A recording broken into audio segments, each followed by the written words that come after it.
Danny Flexon for Seconds Out, here with James DeGale. Kind of natural question people are going to ask because of the accumulation of injuries, the issues you've had, and you've also made a lot of money in the sport. How long have you got left? Not just because of your body, but because of your motivation as well. Well, the way I'm feeling now, like when I was injured, I used to moan to my mum, my friends, bro, I've got 1 more left, I've got 2 more left, I'm gone. But because I'm training smart now, I'm feeling great, I'm sparring great, people can't touch me in the gym. I'm loving boxing again. I know I've used that before, but I really am. Do you know what I'm saying? And when you love your sport and when you're enjoying it, then you're flying. You're on it. So yeah, going back to your question, how long have I got left in the sport? I don't know. But the way I'm feeling now, I can go on for another couple of years. But I've always said though, that I won't be one of them fighters that will go on where they're getting beat by people they shouldn't be getting beat by. You know what I'm saying? I will know when to call it a day. People tell me to go. There's certain people telling me to call it a day after Truex won, but I knew in myself what it was. So they're gonna get a big shock. Before we talk specifically about your next fight, was the possibility of this fight coming together the reason why you gave up the IBF title? Yeah, this is one of my main reasons. I had my mantra. Mr. Gatty, asked the guy where he's new. And I spoke to my advisor Al Heyman. And me being me, I was going to take it, but I was going to get a quarter of the money I've been getting in a dangerous fight. And I've always said I wanted to be in the big fights, in domestic grudge matches. I spoke to Al Heyman and he said, Jay, I've got something better for you. Just hold tight. And then he come back with this. And I was like, yeah, this is the one. Let's go. And he said, before you're done, your career's done, you will box for another world title. Don't worry. So that made me feel a lot better. And yeah, I just went, yeah. But these are the fights I want.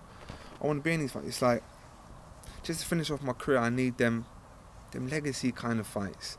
Them fights that people are always gonna remember me for. Do you know what I'm saying? The domestic ones. So. And you missed out on Froch. I missed out on Froch. I just missed out on Froch. Do you know what I'm saying? Just missed out. I was mandatory for his title. And then he decided to give it up.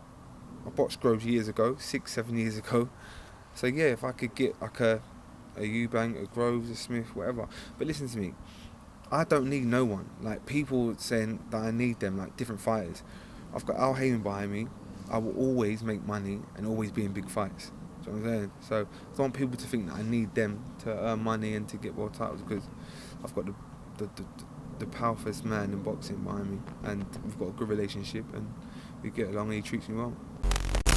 Big fight. Before we go into the specifics of this, how did the beef between you and Eubank Jr first start?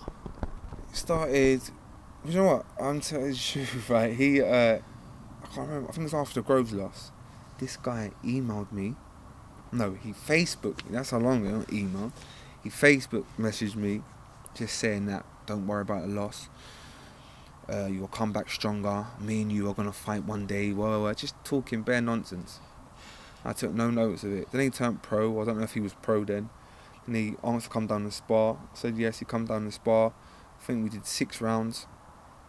The next day, I had a little argument with his dad in there. I can't even remember what it was about, but he didn't, come on, you know what the Eubanks are like. I don't have to say much.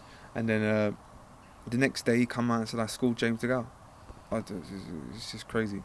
He's just looking. But prior to that, he sent me a big long essay on Facebook saying that one day we're gonna fight and we're gonna make loads of money and this and that. Half licking my arse, half not, half just like, you know what I'm saying. But the guy's confident. A confident young boy. He's probably the most deluded boxer boxing's ever seen. This guy thinks he still beat George Groves and Billy Joe Saunders. Bro, he still believes that. No, Dan, he believes that. And he's got confidence. And yeah, he's a decent fighter. He's alright.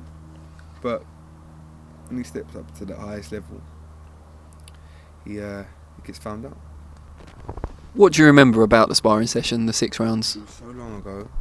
Right, listen to this. I'll tell you what happened, right? See Steve O'Meara, one of my good friends. I've known him for years. my sparring partner, my gym mate, a good pro, right? After 2 rounds, he left the gym. He watched the first 2 rounds and left the gym because it was just a spar. It was easy. Do you know what I'm saying? He left the gym. The next day, I spoke to him and I finished the spar. Go, yeah, wicked. The next day, we find out that he's come out and said that he schooled me. It's actually funny. It's actually, but I can't. It is what it is. What do you think his motivation was, though? Because he must have known by saying that he weren't going to spar you anymore. Like, that door would be closed to him for saying things like that. He's trying to build something. Even back then. Well, I'm going to try and dig up this message. I'm going to have to, innit? And see what he actually put. But he sent me a big long essay. So you think it was all part of a master plan, yeah, like definitely. get in your gym, Yeah. spar you, try and wind you up. Of course it is. But his dad's got an issue with me as well. It's all a bit weird, I don't know. Do you know what? You might as well call this a retirement fight. Do you know what I'm saying? Because if I lose, well, I won't lose, but imagine if I lost, I have to retire. Because I shouldn't be losing to Eubank Jr. Good fight, but I shouldn't. Do you know what I'm saying? If he loses, or when he loses, sorry, this guy has to retire because he's been beat by me, Groves, and Billy Joe Saunders. Yeah. Although he doesn't think he lost the first 2. Deluded. He's the most deluded fighter I've known in boxing. I don't know a fighter that's more deluded than him. But did his plan work in that he said that he schooled you, whatever? Did it wind you up? Of course it did. Come on, you know what I'm like. I'm like hot-headed. I get the ump. I run my mouth. But right now, as I say, as I'm getting older, I'm getting more chill. I'm getting a bit more softer. Do you know what I'm saying? Like normally I'd be like, "Wah, wah." Now I don't care. I'm just cool. I'm happy with what I'm doing, and I'm just looking forward to literally. This is going to be a stands on the head job. Do you know what I'm saying? It's not going to be a beat down. I'm going to make him look stupid. To be staged in the fight, I'm going to beat him up. But this will be more a stand on the head job. What would you have to do to improve on Groves' performance against him? Because that was pretty dominant. Dominant. But one judge had Eubank up, didn't he? Something. That is crazy stuff. But listen, I've just got to be myself once again. Don't sound like a parrot, but fully fit, injury free, healthy. These people can't beat me. I promise you. How would a win over Eubank Jr. compare in terms of how satisfied you'd be compared to other wins in your career? Oh, that would be satisfying. Yeah. Obviously, all the rubbish he's talked, he still runs his mouth, still chats shit, still believes that what happened in the spar and whatever, still believes that he can beat me, that he will beat me. This is going to be, I'm going to enjoy this one.